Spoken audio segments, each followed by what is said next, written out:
बिस्मिल्लाहिर्रहमानिर्रहीम। अस्सलाम वालेकुम एवरीवन। उम्मीद है कि आप सब खैरियत से होंगे। आज की वीडियो का टॉपिक है टेस्ट ऑफ डी अबरवेल्स। ये एक नॉवल है जो थॉमस हार्डी ने लिखा है।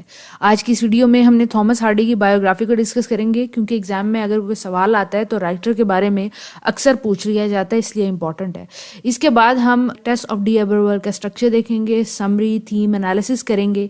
इसके तमाम मेजर पॉइंट्स को डिस्कस कर लेंगे कि अगर एमसीक्यूज आता है, एग्जाम में कोई सवाल आता है थीम से रिलेटेड, स्ट्रक्चर से रिलेटेड, एनालिसिस से रिलेटेड, तो उसको हम सॉल्व कर सकें। पर आज की इस वीडियो की तरफ जाने से पहले मैं बता दूं कि जो भी नोट्स मैं आपको स्क्रीन पे दिखाती हूँ उसका पीडीएफ आप ले सकते हैं। वीडियो के डिस्क्रिप्शन बॉक्स में पीडीएफ का लिंक दिया हुआ होता है, उस पर आप क्लिक करेंगे तो आप मेरी वेबसाइट पे चले जाएंगे, वहां से नोट्स आप डाउनलोड कर सकते हैं। इसके अलावा यूट्यूब पे मेरा चैनल है BSELN, जिसके ऊपर मैंने लिंग्विस्टिक्स और लिटरेचर के बहुत सारे टॉपिक अपलोड किए हुए हैं। अच्छी बात यह है कि सबके नोट्स उन वीडियो के डिस्क्रिप्शन बॉक्स में है। अब थॉमस हार्डी से स्टार्ट करते हैं। 1840 यूनाइटेड किंगडम के अंदर पैदा होने वाले नॉवेलिस्ट और पोइट, बहुत ज्यादा मशहूर हैं। टाइम पीरियड से पता लगता है कि विक्टोरियन एज से ताल्लुक रखते हैं। इनकी डेथ हुई थी 1928 के अंदर, अगेन यूनाइटेड किंगडम के अंदर। विक्टोरियन एज से ताल्लुक रखते हैं और हमें पता है कि विक्टोरियन एज जो है वो इंडस्ट्रियलाइजेशन, रियलिस्टिक थॉट यानी कि रियलिज्म को बहुत ज़्यादा फोकस करता है। इसके अलावा वो बहुत ज़्यादा फोकस करता है फैक्ट्स को, ट्रुथ को, सच्चाई जानने की लोग कोशिश करते हैं, और मैनर्स और इथिक्स वगैरह पे ज़्यादा फोकस करते हैं। ये वो टाइम पीरियड है जब लोगों को शऊर आ रहा है पैसे के बारे में, कपड़ों के बारे में। तो थॉमस हार्डी जो है इस टाइम पीरियड के एक प्रोमिनेंट राइटर हैं, नॉवल लिखते हैं, पोइट्री भी किया करते हैं। इसके साथ साथ ये रियलिज्म को मिलाते हैं रोमांटिसिज्म से और ट्रेजेडी से। बहुत ज्यादा फेमस हैं थॉमस हार्डी आज के टाइम पीरियड में भी और अपने टाइम पीरियड में भी फेमस। इसलिए फेमस थे क्योंकि ये ट्रेजेडीज लिखा करते थे, और ट्रेजेडीज जो है वो सबको बहुत ज्यादा अपील करती हैं। इनकी ये जो ट्रेजेडी आज हमने पढ़नी है, टेस्ट ऑफ डी अबरवेल, जब आप इसको पढ़ेंगे तो आप उसको हजारों जावियों से कनेक्ट कर सकते हैं। उसको फेमिनिज्म से कर सकते हैं, मार्क्सिज्म से कर सकते हैं, साइकोएनालिसिस कर सकते हैं। ये बहुत ही इंपॉर्टेंट नॉवल है, इसी की वजह से इनको सबसे ज्यादा शोहरत भी मिली है। अगर इनके स्टाइल पे फोकस करें तो इनके स्टाइल के अंदर रियलिज्म मिलता है, जो कि एक विक्टोरियन कैरेक्टरिस्टिक्स है। प्रो स्टाइल के अंदर लिखते हैं, कैरेक्टराइजेशन बहुत अच्छी करते हैं। पूरा नॉवल जो है ये फेमिनिज्म की थीम के ऊपर है, और इसके अंदर जो हमारी मेन कैरेक्टर टेस है वो उसके इर्द गिर्द सारा नॉवल घूमता है। तो आप देखें एक कैरेक्टर की जिंदगी के ऊपर उन्होंने नॉवल घुमाया, तो कैरेक्टराइजेशन कितनी डिटेल करेंगे। इसके अलावा सोशल क्रिटिसिज्म करते हैं कि जो सोसाइटी है वो किस तरीके से उसके अंदर जो पावरफुल लोग हैं, जैसे कि जो एलीट क्लास है या चर्च के लोग हैं, वो एक्सप्लॉइट कर रहे हैं डिफरेंट लोगों को। सोशल कमेंट्री की हुई है कि सोसाइटी, विक्टोरियन सोसाइटी कैसी थी। इसके अलावा बहुत ज्यादा इन्होंने दिखाया हुआ है ट्रेजेडी को, पॉवर्टी दिखाई है, सोशल जो हायरार्की है, एलीट क्लास है, मिडिल क्लास है, वर्किंग क्लास है, उसको दिखाया हुआ है। किस तरीके से लोग ब्रेड एंड बटर के लिए अर्निंग करने की कोशिश कर रहे हैं, ये दिखाया हुआ है। नॉवल की डिटेल की तरफ चलें तो इसका फुल टाइटल है टेस्ट ऑफ डी अबरवेल्स। बेसिकली टेस हमारी मेन कैरेक्टर है, और वो एक डी अबरवेल्स फैमिली के घर काम करने जाती है, जहां पे उसका रेप हो जाता है, और उसकी जिंदगी किस तरीके से आगे सफर होती है, ये सारा दिखाया गया है। टाइप ये नॉवल लिखा है, और जॉनर अगर बात करें तो विक्टोरियन सोसाइटी दिखाई है, तो विक्टोरियनिज्म है, विक्टोरियन एज है। उसके बाद ट्रेजेडी है, क्योंकि जो हमारी टेस है आखिर में इसकी डेथ हो जाती है और सारी लाइफ भी इसकी ट्रेजिक गुजरती है। इंग्लिश जबान में इसको लिखा था, और जब लिख रहे थे थॉमस हार्डी तो 1880s इंग्लैंड का टाइम पीरियड चल रहा था, और इन्होंने इसको पब्लिश कराया था 1891 के अंदर। इसके बाद पब्लिशिंग हाउस के बारे में लिखा हुआ है कि रैंडम हाउस था, और टून अगर आप देखें तो रियलिस्टिक है और पेसिमिस्टिक है। एक रियल कैरेक्टर टेस्ट दिखाई हुई है, और उसकी जिंदगी पे सारी बातें बताई हुई हैं। जो नॉवल जब स्टार्ट होता है कि नॉवल के अंदर क्या टाइम पीरियड बताया हुआ है, तो 1880s से लेकर 1890s तक का टाइम पीरियड दिखाया हुआ है, और एक फिक्शनस प्लेस इस्तेमाल की है वेक्सेस की, साउथ वेस्ट ऑफ इंग्लैंड के अंदर। जो हमारी प्रोटैगनिस्ट है वो उसका नाम है टेस डरबेफील्ड। ये जो नॉवल है इसके अंदर आपको 59 चैप्टर्स मिलेंगे, और अगर हम थीम का जिक्र करें तो इसके अंदर आपको इनजस्टिस मिलेगा, क्योंकि जो हमारे टेस्ट है वो आपको सोशल क्लास, विक्टोरियन सोसाइटी की जो इंग्लैंड के अंदर मौजूद है, उनके आइडियाज चेंज होते हैं। वुमेन के बारे में मेल डोमिनेंस दिखाई जाएगी, आपको दिखाया जाएगा कि मेल सेम क्राइम करता है तो उसको कैसे ट्रीट किया जाता है, वुमेन के विक्टिम होने के बावजूद उसको कैसे ट्रीट करते हैं। सोसाइटी की अनफेयरनेस आपको दिखाएंगे, इनजस्टिस आपको नजर आएगा, डोमिनेंस ऑफ मैन नजर आएगा, मेल सुपीरियोरिटी आपको नजर आएगी, जनरल एस्पेक्ट आपको मिलेगा। इसके अलावा टेस्ट की जो जिंदगी, एक औरत की जिंदगी विक्टोरियन इंग्लैंड के अंदर क्या थी, सोशल क्लासेस की चेंजेस की वजह से, वैसे भी वो आपको सारी चीजें इस नॉवल के अंदर नजर आएगी। ये नॉवल टेस ऑफ डी अबरवेल एक औरत की कहानी है जिसको जो एक रेप की विक्टिम बनती है और फिर वो सफ़र करती है, लाइफ में पहले भी सफ़र कर रही होती है और एंड तक सफ़र करती रहती है। और सेम क्राइम जो मेल कमिट करते हैं तो उन पे इतना असर नहीं होता। तो ये जब नॉवल लिखा गया तो इसको सेंसर कर दिया, इसको पब्लिश नहीं होने दिया, इसके पब्लिश होने में प्रॉब्लम्स क्रिएट की। लेकिन फाइनली जब ये हुआ, कॉमन हुआ, तो लोगों ने इसको बहुत पसंद भी किया। यही वजह है इस नॉवल की शोहरत की। समरी की तरफ जाने से पहले हमें कैरेक्टर को समझने की जरूरत है। सबसे पहला कैरेक्टर टेस, जिसको ट्रेसा भी कहते हैं, डबरफील्ड उसका नाम है। ये बहुत ही इंपॉर्टेंट कैरेक्टर है। ये हमारी मेन प्रोटैगनिस्ट है, हीरोइन है इस नॉवल की। पूरा नॉवल इसके इर्द गिर्द घूमता है। फेमिनिज्म की थीम में यहाँ पे आपको नजर आती है। फेमिनिज्म इस तरह नजर आती है कि प्रॉब्लम ऑफ वुमेन नजर आएगा आपको। ये बहुत ज्यादा खूबसूरत है, जवान है, इसलिए इररेजिस्टेबल है। जवान होने के साथ साथ इनोसेंट और अनएजुकेटेड है, मासूम भी है, और इसको दुनिया का शऊर भी नहीं है कि दुनिया किस तरह लस्ट से, क्रूरलिटी से भरी हुई है। और थ्रू आउट द नॉवल हमने इसी को डिस्कस करना है। इसके अलावा एलिस आपको नजर आएगा, जो डी अबरवेल फैमिली का अकलौता वारिस है। डी अबरवेल फैमिली का नाम जो है डर्बी फील्ड से बहुत ज्यादा मिलता है। लोग समझते हैं कि ये ताल्लुकदार हैं, और एलिस जो है इनका अकलौता बेटा है, लेकिन ये एक प्ले बॉय है। औरतों वुमनाइजर है, औरतों को इस्तेमाल करता है। इसके अलावा औरतों के पीछे भी पड़ जाता है।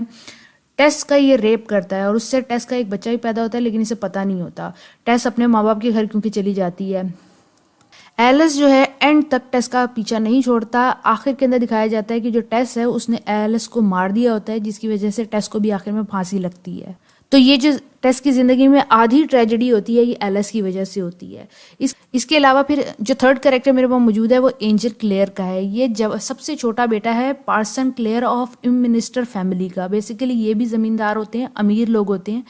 एंजल और टेस जो हैं ये आपस में एक दूसरे से मोहब्बत करते हैं, मोहब्बत करके शादी भी कर लेते हैं।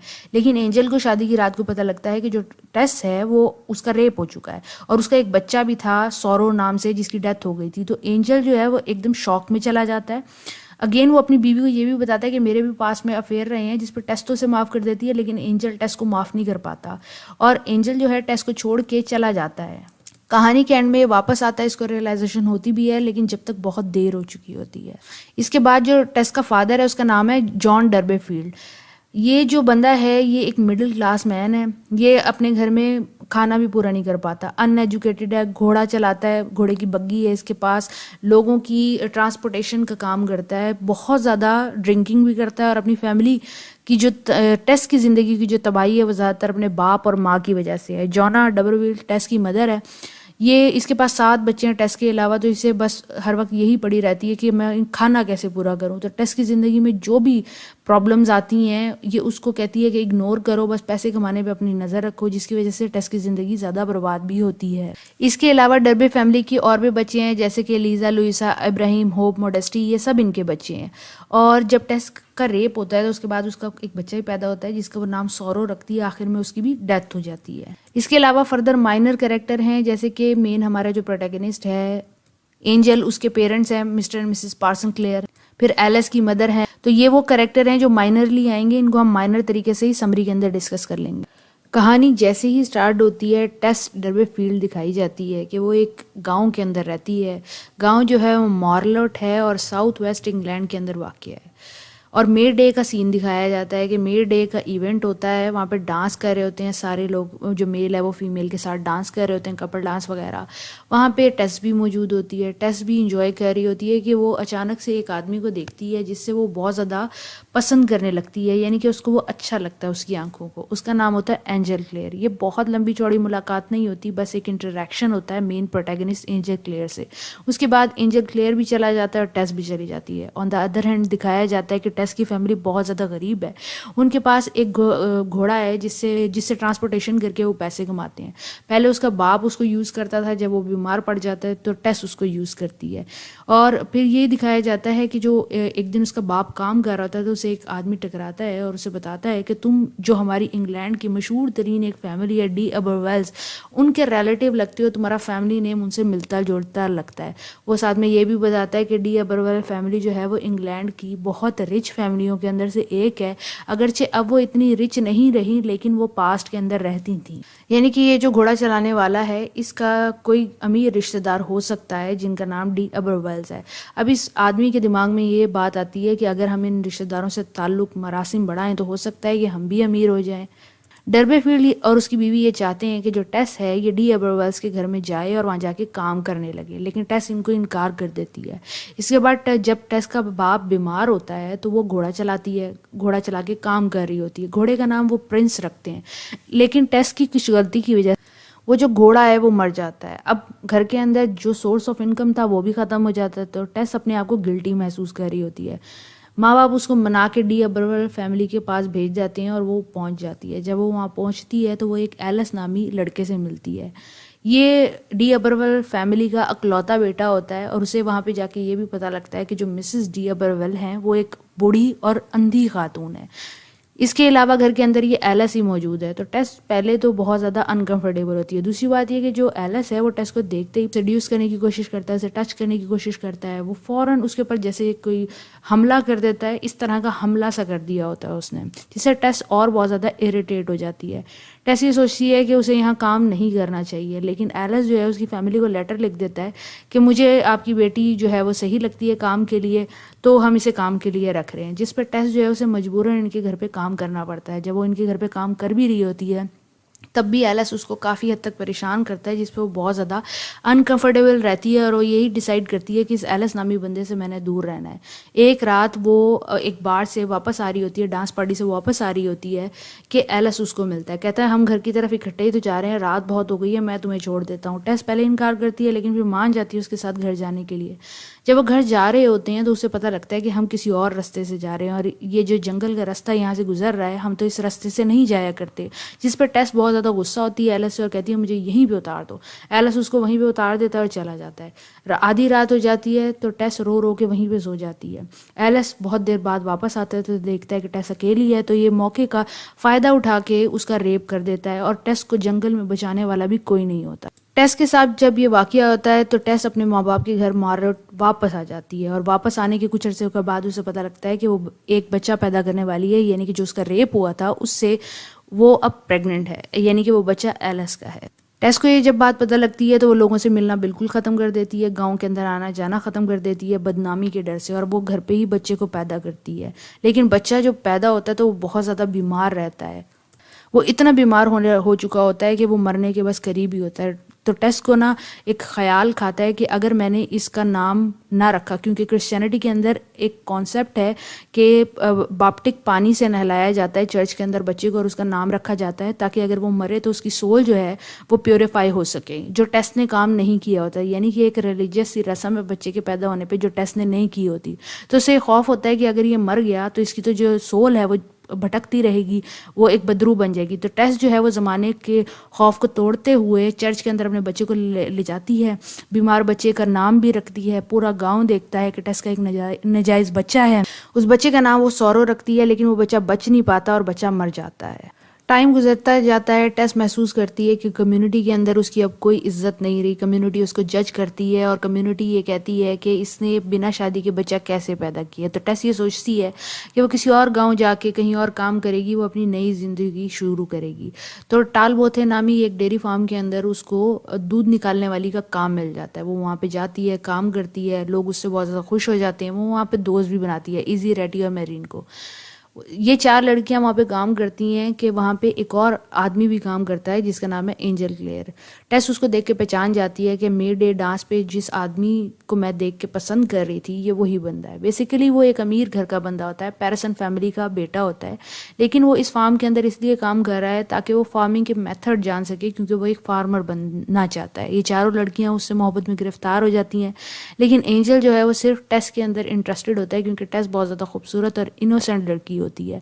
वो उससे मिलने लगता है, मुलाकातें करने लगता है और दोनों मोहब्बत में गिरफ्तार हो जाते हैं। एंजल जो है वो टेस से कहता है कि मुझसे शादी कर लो, जिस पर टेस बहुत ज़्यादा कंफ्यूज हो जाती है और उसको रिफ्यूज़ कर देती है। वो उसको रीज़न नहीं बताती, लेकिन वो अंदर अंदर समझती है कि ये वर्थी नहीं है शादी की, क्योंकि एंजल जो है वो एक प्योर लड़का है और टेस का तो रेप हो चुका है। तो वो अपने आप को गिल्टी समझती है और वो ये बात बता भी नहीं पाती उसे कि अगर कहीं वो मुझसे दोस्ती ना तोड़ दे। जिस पे एंजल अपने घर वालों को बताने के लिए वापस जाता है कि वो एक लड़की से मोहब्बत करता है। जब वो घर पहुंचता है तो उसे पता लगता है कि जो उसके भाई हैं और उसकी फैमिली है वो बहुत ज़्यादा नैरो माइंडेड और डिसअप्रूविंग है। उन लोगों के लिए रिलीजन और कास्ट बहुत ज़्यादा मैटर करती है। वो लोग इस शादी को डिसअप्रूव कर रहे होते हैं, लेकिन एंजल जो है वो परसिस्टेंट होता है और टेस से ही शादी करना चाहता है। जब वो वापस आता है तो वो दोबारा टेस को प्रपोज करता है। टेस पहले तो बहुत ज़्यादा कंफ्यूज होती है, लेकिन वो एंजल के इंसिस्ट करने के ऊपर मान जाती है। अब टेस कंसिस्टेंटली इस प्रॉब्लम के अंदर मौजूद होती है कि वो बताना चाहती है एंजल को कि उसके पास के अंदर क्या हुआ है, तो उसका एक लेटर लिख के उसके कमरे के नीचे भी डालती है, लेकिन वो भी उस बंदे को नहीं मिल पाता। आखिरकार इन दोनों की शादी हो जाती है और टेस को पता लगता है कि एंजल को वो लेटर नहीं मिला, जिसपे वेडिंग नाइट के ऊपर एंजल टेस को बताता है कि जब वो लंदन गया था तो वहाँ पे उसका कुछ औरतों से अफेयर रहा था और वो एक प्योर इंसान नहीं है, जिस पर टेस को भी हौसला होता है और वो एंजल को बताने की कोशिश करती है कि किस तरह उसके साथ एलिस ने रेप किया था और किस तरह उसकी लाइफ के अंदर एक सौरो नामी बच्चा आया, जिसपे एंजल जो है वो बिल्कुल शॉक के अंदर चला जाता है। वो बहुत हैरान हो जाता है और वो कहता है कि वो टेस को कभी भी माफ़ नहीं करेगा और कभी भी उससे मोहब्बत नहीं कर पाएगा, जिस पर टेस उसकी बहुत मिन्नतें तरले करती है। वो कहती है मैं सारी ज़िंदगी तुम्हारी मासी बन के रहूँगी, कोई रिक्वेस्ट नहीं करूँगी, अगर तुम मुझे एक्सेप्ट कर लो। तो वो हर मुमकिन कोशिश करती है, लेकिन एंजल दिन ब दिन उसको गिल्टी समझ रहा होता है और उससे नफरत तक करने लगता है। एक दिन ऐसा आता है कि एंजल डिसाइड करता है कि वो अब टेस के साथ बिल्कुल नहीं रह सकता, तो वो टेस को पैसे देता है और कहता है कि मैं कुछ अरसे के लिए बाहर जा रहा हूँ, कब तक के लिए कोई पता नहीं, लेकिन ये मैरिज अब वर्क नहीं कर सकती। टेस को फर्दर ये कहता है कि चाहे कुछ भी हो जाए तुमने मेरी फैमिली के पास नहीं जाना किसी भी सूरत हाल के अंदर। ये बातें कह के एंजल जो है वो ब्राज़ील चला जाता है, ये बगैर बताए टेस को कि वो कभी वापस भी आने वाला है। और वो टेस को कहता है कि तुम मेरा पीछा बिल्कुल मत करना। काफ़ी सारा टाइम गुजर जाता है, टेस एंजल का बहुत इंतज़ार करती है। टेस को जो पैसा देके गया होता है एंजल, अब वो भी ख़त्म होने वाला होता है और उसको काम की ज़रूरत होती है। वो बहुत ज़्यादा डिप्रेस हो चुकी होती है, लोगों से बिल्कुल बात नहीं करती होती है, लेकिन वो डिसाइड करती है कि एंजल को गए हुए अब पूरा 1 साल हो गया, तो मैं उसकी फैमिली से मिलके पूछूं तो सही कि कभी वो वापस आने वाला भी है कि नहीं। तो वो उनके गाँव उनसे मिलने के लिए चर्च के अंदर जाती तो है, लेकिन वो उनसे मिलने की हिम्मत नहीं कर पाती। एक बंदे से वो टकराती है, वो बंदा और एक प्रीचर निकलता है। प्रीचर जो होता है वो लोगों को प्रीच कर रहा होता है, दीन के बारे में, क्रिश्चियनिटी के बारे में बता रहा होता है कि उसको वो बंदा जाना पहचाना लगता है। ये बंदा और कोई नहीं बल्कि एलिस डी अबरवेल ही होता है। ये वो बंदा होता है जिसने टेस को रेप किया होता है। एलिस जैसे ही टेस को देखता है तो पहचान जाता है और टेस के पीछे दोबारा से पड़ जाता है। वो क्रिश्चियनिटी को दोबारा छोड़ देता है, वो जो प्रीचर जो मौलवी बना होता है वो बिल्कुल छोड़ देता है। वो टेस को प्रेशर करता है कि तुम मुझसे शादी कर लो। टेस उसको इनकार करती है और अपनी माँ के घर जब वो जाती है तो उसे पता लगता है कि उसका बाप भी मर चुका है। अब घर के अंदर बहुत ज़्यादा हालत ख़राब हो चुकी होती है। इस टाइम पीरियड पे एलिस टेस से कहता है कि अगर तुम मेरी से शादी कर लो तो मैं तुम्हारी सारी फैमिली का खर्चा उठाने के लिए तैयार हूँ, जिस पे उसकी माँ उसे मजबूर करती है कि तुम इससे शादी कर। फिर ये दिखाया जाता है कि एंजल जो टेस का असली शौहर होता है, जो ब्राज़ील गया होता है, वो वहाँ पे बहुत ज़्यादा बीमार पड़ जाता है और टेस को बहुत ज़्यादा याद कर रहा होता है। वो अपनी फैमिली के पास वापस आता है तो उसे टेस के लव लेटर्स भी मिलते हैं जो उसने एंजल के लिए लिखे होते हैं। तो वो बहुत ज़्यादा शर्मिंदा होता है और डिसाइड करता है कि टेस तो दुनिया के अंदर हर खुशी डिजर्व करती है और उसे इतना नैरो माइंड नहीं होना चाहिए। जिस पर वो टेस से दोबारा सुलह करने के लिए जाता है तो उसे पता लगता है, उसकी घर उसकी माँ से मिलता है कि टेस तो यहाँ पे रहती ही नहीं। तो वो बहुत प्रेशर डालता है जिस पे उसकी माँ उसको उसका पता बता देती है कि टेस कहाँ रहती है। तो वो एक फैंसी से घर के अंदर जाता है, एक बड़ा घर होता है, बहुत बड़ी कोठी सी होती है, उसमें से टेस जो है वो बहुत खूबसूरत लिबास पहन के बाहर आ रही होती है। एंजल उससे मिलता है, सारी बातों को एक्सप्लेन करता है, जिस पे टेस उसे बताती है कि अब बहुत देर हो चुकी है, वो तो एलिस से शादी कर चुकी है, वो अब एलिस के साथ रहती है। एंजल ये बात सुन के बहुत ज़्यादा गमज़दा हो जाता है और वापस जाने लगता है। टेस घर के अंदर वापस जाती है और एलिस से लड़ाई होती है और वहाँ पे ज़ोर से आवाज़ आती है। उसके बाद टेस बाहर आती है और एंजल को बताती है कि मैंने एलिस को मार दिया है, जिस पे एंजल जो है वो बहुत ज़्यादा हैरान होता है और समझता है कि ऐसा कैसे हो सकता है। लेकिन फिर भी टेस और एंजल दोनों भाग जाते हैं। वो रात वो इकट्ठे गुजारते हैं, कुछ दिन वो बहुत ज़्यादा इकट्ठे गुजारते हैं, जो वो उनकी ज़िंदगी का बेहतरीन तरीन पीरियड साबित होते हैं। एंजल को अभी यकीन नहीं आ रहा होता कि टेस ने इस हद तक जा सकती है कि किसी का मर्डर ही कमिट कर दे। वो भागते भागते खाली कोठी के अंदर पहुँचते हैं, वहाँ पे कुछ दिन गुजारते हैं, बहुत खुश रहते हैं। ये बेहतरीन दिन होते हैं टेस की ज़िंदगी के, यूँ कह लें कि ये एक नॉर्मल दिन होते हैं टेस की ज़िंदगी के। कुछ दिन गुजरने के बाद एक रात टेस जब सो रही होती है और सुबह सो के उठने वाली होती है तो पुलिस उसको अरेस्ट करने के लिए मौजूद होती है। एंजल भी वहाँ पे मौजूद होता है। तो एंजल पुलिस वालों को कहता है कि जब टेस उठ जाए तो एटलीस्ट उसको तब अरेस्ट कीजिएगा, यानी कि इसकी नींद मुकम्मल करने दी जाए। टेस ने इन दिनों के अंदर एंजल से वादा लिया होता है कि अगर टेस को पुलिस पकड़ के ले जाती है और फांसी देती है तो एंजल जो है उसकी छोटी बहन से शादी करेगा, उसकी छोटी बहन लीजा से शादी करेगा, ताकि उसकी जो फैमिली है उनको कोई ना कोई सपोर्ट करने वाला बंदा मिल जाए। फिर ये दिखाया जाता है कि एंजल और लीजा जो है हाथ पकड़ के जेल के बाहर खड़े होते हैं कि जेल के अंदर से एक काला झंडा लहराया जाता है। ये वो साइन होता है कि उन्होंने किसी को फांसी दी है। इसको फांसी देते हैं वो और कोई नहीं बल्कि टेस होती है और यहाँ पे स्टोरी खत्म हो जाती है। आपको इस नॉवल के अंदर बहुत ज़्यादा सैडनेस मिलेगी। बेसिकली आप देख सकते हैं कि क्राइम जो है वो एलिस कमिट करता है टेस के साथ, लेकिन सफ़र जो है वो टेस करती है सोसाइटी की वजह से, सारा बर्डन वो फेस करती है। उसके बाद आयरनी ये होती है कि जो एलिस है वो प्रीचर बन जाता है, यानी कि रिलीजन का प्रचार करने वाला बंदा मिल जाता है, और जब उसका दिल करता है तब वो क्रिश्चियनिटी को छोड़ भी देता है। एंजल जो लंदन के अंदर सिंस कमिट करता है टेस के साथ, एज आ एक्सीडेंट वो सिंस होते हैं, लेकिन टेस तो एंजल को माफ़ कर देती है, लेकिन एंजल टेस को कभी माफ़ नहीं कर पाता। इसके अंदर आपको टेस का फेथ भी नज़र आएगा जो शुरू से ख़राब तर ही रहा है। उम्मीद है कि ये नॉवल आपको समझ आ गया होगा। अगर कोई आपका सवाल है तो कमेंट बॉक्स में पूछ सकते हैं। Thank you for watching. Notes आपको वीडियो के डिस्क्रिप्शन बॉक्स में मिल जाएंगे। क्लास के साथ ये नॉवल ज़रूर शेयर कीजिएगा। अगली वीडियो तक के लिए ख्याल रखें। अल्लाह हाफिज़।